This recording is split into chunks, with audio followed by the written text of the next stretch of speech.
Deuxième séquence autour des outils d'animation, d'ateliers, de réunion. Comment dynamiser la réunion, comment atteindre ses objectifs durant ces réunions qui sont de plus en plus nombreuses, de plus en plus longues et qui donnent souvent le sentiment d'être très inutiles. Cette fois-ci, j'ai rencontré Dov Stal et Régis Schneider pour nous parler de leur outil Meeting Spicer. Meeting Spicer est un outil simple, facile à mettre en œuvre, rapide et qui donne des résultats très intéressants. Et je vous propose d'écouter Dov et Régis qui nous en parlent bien mieux que moi.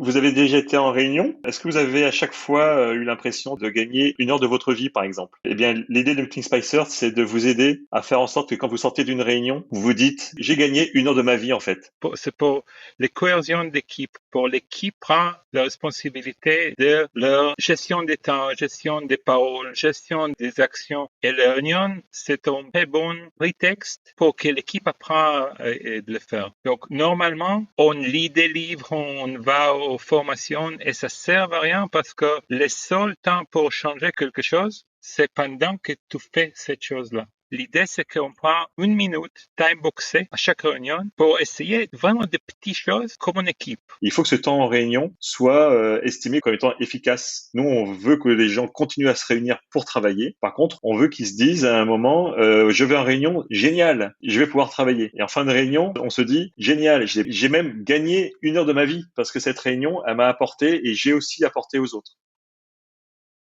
Avant de commencer la réunion, est-ce que quelqu'un pourrait me dire quand est-ce que je m'arrête? Stop. Excellent choix, bravo. Et sache que j'aurais dit la même chose pour chacune des cartes. Essayons ceci. Présentation des participants. Faites un rapide tour de table pour dire vos noms, rôles et localisations. Et on va partager la raison de notre présence en une seule phrase. Donc c'est une activité qui a été choisie au hasard. Tout ce qu'il y a à faire, c'est lire l'activité qui est dedans. On peut voir qu'à chaque fois, l'activité est très courte à lire, très rapide à comprendre et aussi très rapide à faire. La promesse, c'est que ça ne dure pas plus de 30 secondes. On a environ 50 façons à commencer la réunion et j'ai choisi pas plus que 10 pour qu'on peut choisir un chiffre entre 1 et 10 et les cadres qu'ils vont choisir, il est pertinent pour cette réunion.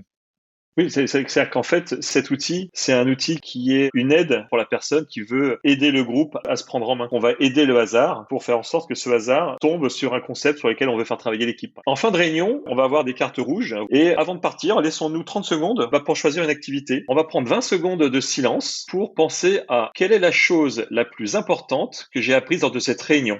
Et au temps écoulé, on dit merci beaucoup, à la prochaine fois. C'est écrit. Donc voilà, si j'ai pas pensé, on me propose de dire merci beaucoup. À nouveau, voilà, c'est aussi simple que ça. Une activité toujours rapide à réaliser. Le hasard m'a encore plus plu que d'habitude, c'est que là on est tombé sur une petite activité qui est assez puissante quand même beaucoup, de type pensée. Ça veut dire que l'idée, il n'y a pas d'échange. On instaure un moment de silence de 20 secondes où on va chacun réfléchir. Et ce qui est intéressant, c'est qu'on va chacun réfléchir en soi, mais le silence, il est super puissant dans le groupe, voilà, que ce soit en présentiel ou à distance. Quand on pense à l'activité qui est là, nous on constate que chacun pense également à tous les autres qui sont autour, soit de l'écran, soit autour de la table.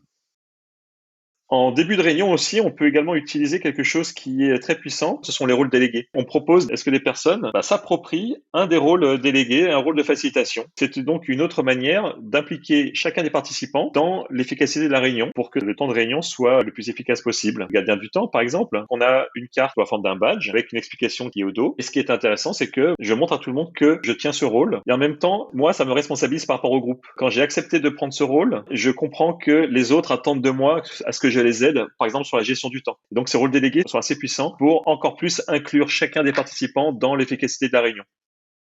Alors, la réponse est oui, mais il faut trier les cartes. Donc, si tu as une carte qui dit est-ce que chacun peut juste dire c'est quoi votre nom et votre rôle ici, ça va gâcher 30 minutes de la réunion. Donc, c'est pour ça qu'il faut trier les cartes. Il y a assez de cartes pour toujours trouver les meilleurs 10 pour cette occasion.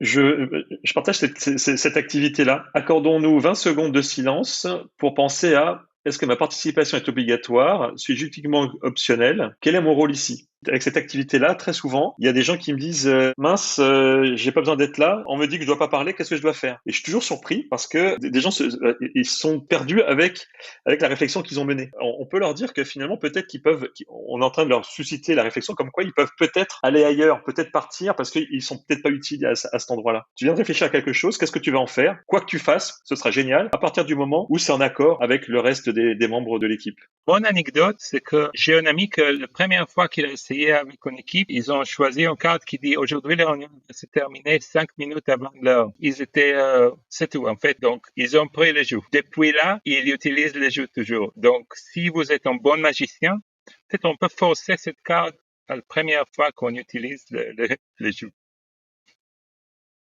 Il y a quelque chose que je voulais ajouter qui est important. Le principe des Meeting Spicer, la raison pour laquelle le Meeting Spicer marche, c'est le micro-apprentissage. Donc, en place de faire un très grand changement, on prend 15 seules minutes chaque fois, qui est pas pénible, pas de jugement dans le cadre. Il n'y a pas de il faut pas. On essaie quelque chose. Parfois, on a pris, parfois, on prie. Mais petit à petit, l'équipe prend l'habitude d'adopter les choses qui marchent bien pour cette équipe.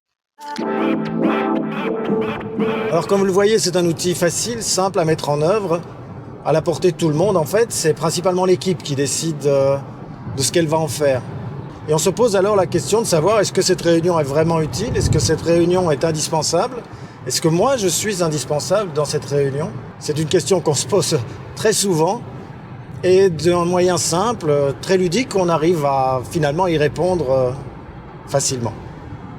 Et puis il y a quelque chose qui me plaît beaucoup dans cet outil, c'est le Kaizen. C'est la capacité d'apprendre étape par étape, petit à petit, par répétition simple, courte. C'est généralement comme ça que l'apprentissage fonctionne le mieux.